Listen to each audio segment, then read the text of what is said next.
L'impôt sur le péché n'est pas un terme biblique. Dans l'usage courant, il s'agit d'un terme plutôt facétieux pour désigner une taxe spéciale, prélevée sur des choses considérées comme pécheresses ou nuisibles à la société d'une manière ou d'une autre. Les taxes sur les produits du tabac, la bière, l'alcool, les jeux de hasard et plus récemment la marijuana légalisée sont considérées comme des taxes sur le péché. Une taxe sur le péché peut être une mesure prise par un organisme gouvernemental pour freiner certains comportements jugés dangereux ou préjudiciables à l'individu ou à la société en augmentant considérablement le coût des produits ou des services. Par exemple, en moyenne, près de la moitié du prix d'un paquet de cigarettes est dû aux taxes. En taxant fortement certains produits et activités, on espère que l'usage et la participation seront dissuadés. La taxe sur le péché est une alternative à l'interdiction pure et simple de certaines activités et produits, ou à la punition, aux amendes des personnes qui s'y adonnent. Une vision plus cynique est que la taxe sur le péché est simplement un moyen pour le gouvernement d'augmenter ses recettes. Les gens vont se livrer à ces comportements nocifs surtout lorsqu'ils sont dépendants d'une substance et que le gouvernement a choisi d'en tirer profit. Dans cette optique, les dirigeants gouvernementaux ne cherchent pas vraiment à freiner ces comportements, car ils perdraient alors de l'argent des impôts. Ils en sont venus à compter sur les impôts générés et ils profitent donc sciemment des personnes qui peuvent être prises dans un réseau de dépendance. L'alcool et le tabac sont historiquement les produits les plus couramment visés par une taxe sur le péché. Les autres produits, activités susceptibles d'être frappées par une taxe sur le péché sont les jeux de hasard, la pornographie et la marijuana. Certaines juridictions adoptent également des lois pour imposer une taxe sur le péché, sur les bonbons, les boissons gazeuses et la restauration rapide. Certains véhicules qui consomment de grandes quantités d'essence deviennent également la cible de taxes supplémentaires, peut-être en raison de la croyance selon laquelle la consommation de combustibles fossiles est une question morale. Beaucoup des produits visés sur les taxes sur le péché sont sans aucun doute mauvais pour la santé et une réduction de leur consommation serait une bonne chose. Cependant, les critiques soutiennent qu'en réalité les taxes sur le péché ne réduisent pas la consommation, mais imposent au contraire un fardeau excessif aux pauvres. Ils soutiennent que les gens consommeront ces produits, en particulier les cigarettes et les boissons alcoolisées, quel que soit leur prix, et que les riches peuvent facilement se le permettre alors que les pauvres ne le peuvent pas.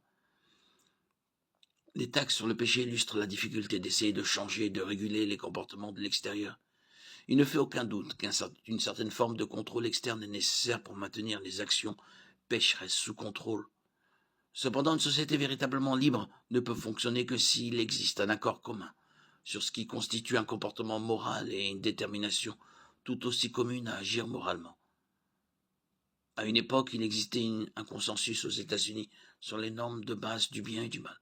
Même lorsque les gens violaient ces normes, ils pouvaient toujours convenir en principe que ce qu'ils faisaient était mal.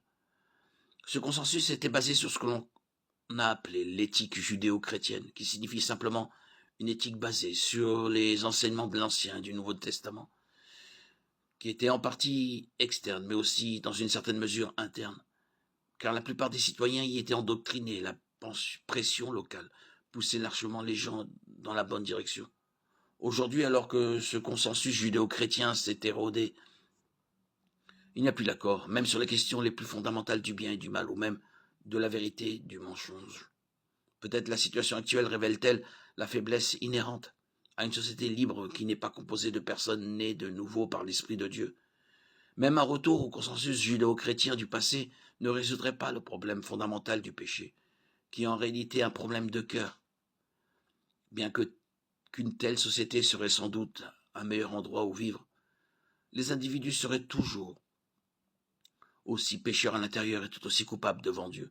Certes, Israël, dans l'Ancien Testament, avait des règles externes lourdes, mais le péché était toujours endémique. C'est pourquoi Dieu a parlé à Jérémie d'une nouvelle alliance qu'il allait conclure. Les jours viennent, dit l'Éternel, où je ferai avec les enfants d'Israël et les enfants de Juda une alliance nouvelle. Elle ne sera pas comme l'alliance que j'ai conclue avec leur père, lorsque je les ai pris par la main pour les faire sortir d'Égypte. Car ils ont rompu mon alliance, bien que je sois leur maître, dit l'Éternel. Voici l'alliance que je ferai avec les enfants d'Israël, après ces jours-là, dit l'Éternel. Je mettrai ma loi au-dedans d'eux, je l'écrirai dans leur cœur, je serai leur Dieu, et ils seront mon peuple. Ils n'enseigneront plus leur prochain et ne se diront plus l'un à l'autre. Connaissez l'Éternel. car tous me connaîtront, du plus petit au plus grand, dit l'Éternel. Car je leur pardonnerai leur méchanceté, et je ne me souviendrai plus de leurs péchés. Les lois et les impôts sont des moyens de restriction externe partiellement efficaces contre le péché. Mais le plan de Dieu pour restreindre le péché consiste à changer intérieurement les gens, afin qu'ils veuillent vivre d'une manière morale et juste. Jésus est venu pour abolir le péché, par son sacrifice. Hébreux 9, 26. Car autrement il aurait fallu qu'il souffrit plusieurs fois depuis la création du monde. Or, à la fin des temps, il est apparu une fois pour toutes pour abolir le péché, par son sacrifice. Sous la nouvelle alliance, le péché est enlevé. Les gens peuvent être pardonnés de leurs péchés et voir leur cœur changer, afin qu'ils veuillent plaire à Dieu en vivant dans la puissance du Saint-Esprit.